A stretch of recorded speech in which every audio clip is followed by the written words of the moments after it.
Hello, hello, hello. How is your Mandarin Chinese? You're probably going to need it, and here's why.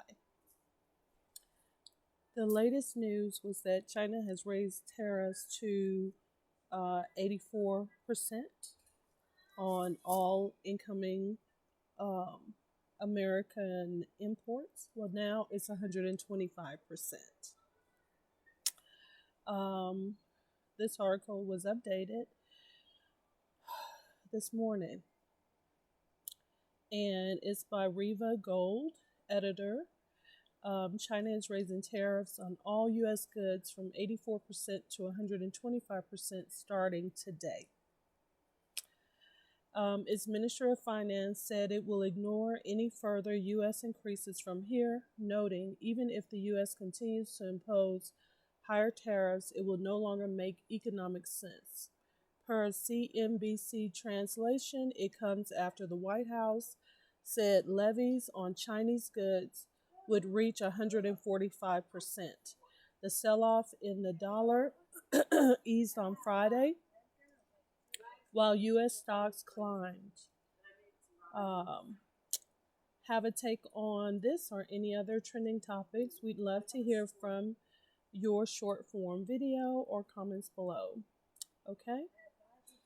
Um, Mohammed El Iranian, Erian, says, while seemingly brushing aside the U.S. tariff war with the there is no market acceptance for U.S. goods exported to China comment, China is redoubling its effort to position itself vis-a-vis the rest of the world as a dependable and responsible economic partner.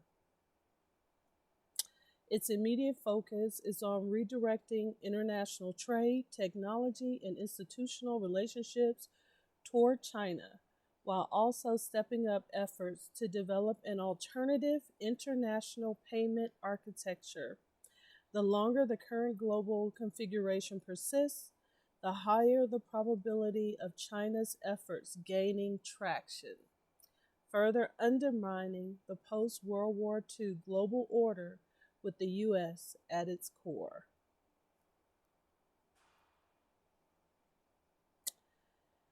Hashtag economy, hashtag markets, hashtag tariffs, hashtag China. Kedar Karandi says, now he's a corporate lawyer, so this is another sector, okay? Navigating the shifting sands of U.S. China trade relations. China's recent tariff adjustments have sent ripples through the global economy. The increase to 125% on all U.S. goods is more than just a number. It's a strategic move with multi-layered implication. Here's my take, he says. Beyond economics, this isn't solely about trade, it's about geopolitical positioning. China aims to showcase its economic resilience and self-reliance in a rapidly changing world. Supply chain realities. While decoupling is a buzzword, the intricate dependencies in global supply chains mean a swift exit is unrealistic. Opportunity for innovation. Disruptions often spur innovation. Businesses must adapt by exploring new markets, technologies, and partnerships. What are your thoughts on the long-term impacts? Here's a question. Leave it down in the comments below. Um, an American company bought all rights to the Panama Canal, right?